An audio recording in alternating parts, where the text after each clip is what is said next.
your opponent if a blip comes into the line of sight of a Terminator. Empty blips can be used to trick opponents into worrying about decoys while the bulk of your force is elsewhere. While Terminators will often have an objective to complete on a map, the Genestealers are simply seeking to stop the interlopers by slaughtering them. The aliens' advantages are speed, having more action points than their foes, and reliability.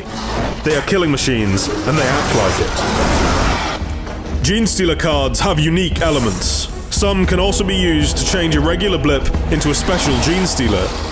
These include 3 completely new biomorphs: the Repiblic, Miasmic, and Bulwark biomorphs. The Bulwark is the only unit in Space Hulk Tactics that requires 2 shots to take down. Although it is slower than its more agile kin, this makes it exceptionally dangerous.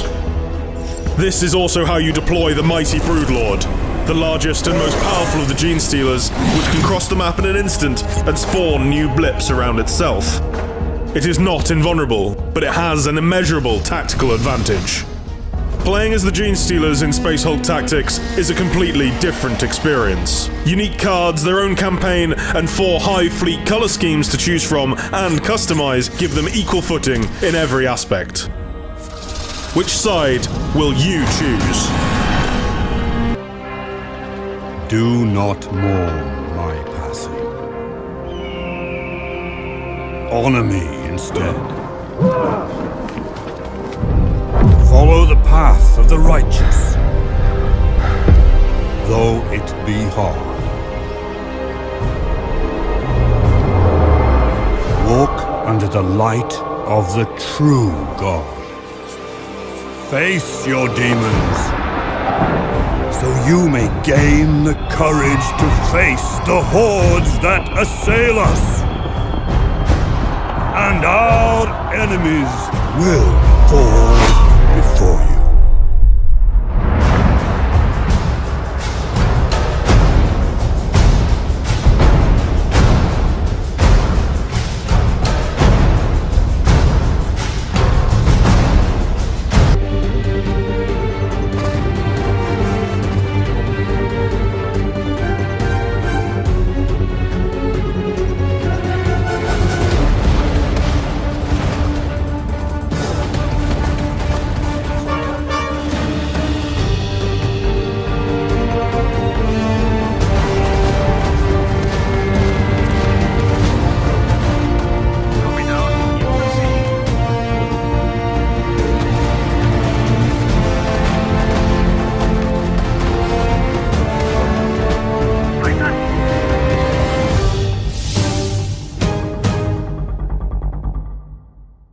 Expanding out the industrial areas.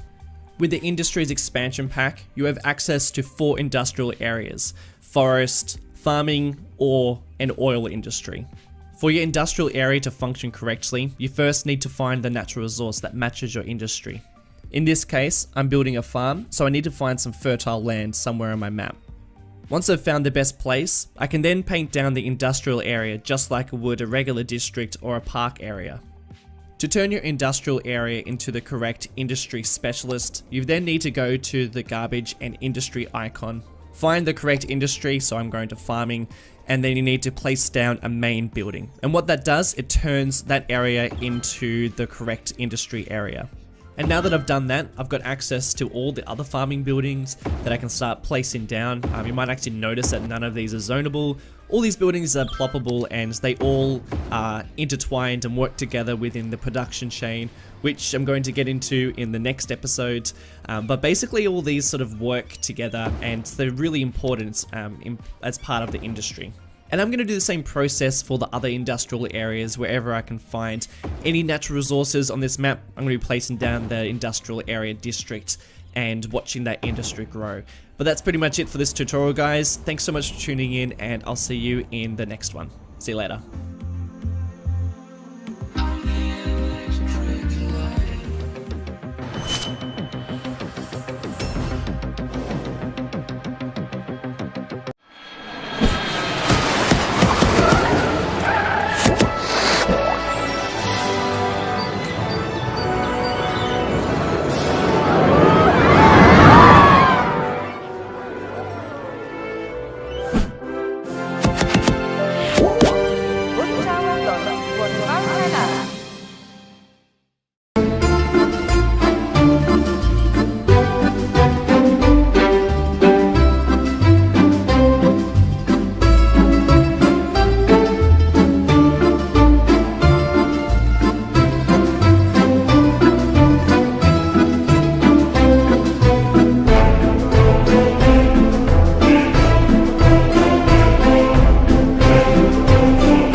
can swap their armor, you can change how the coat of arms looks on their body. Some of them you can upgrade their weapons, shields, helmets, leggings, boots, everything. It's so awesome. We also have 2 new campaign maps dropping at release, both completely unique as far as climate, resource impact, seasonal resource impact, also in the invader faction, Viking invaders, ferocity and frequency as well. So a completely different challenge, different way to play. You might be forced into war or different situations depending on the map at different points. So yeah, that's really exciting. All of the AI factions will be completely randomly generated at the start of each game. So not only their names, their coat of arms, their colors, also what their units are equipped with. So every single army is going to be completely unique too, which is pretty exciting. You'll be facing off against armies. You'll be like, oh no, their axemen are way more heavily armored and armed than me. So what am I going to do about it? So yeah, it's really cool. It brings a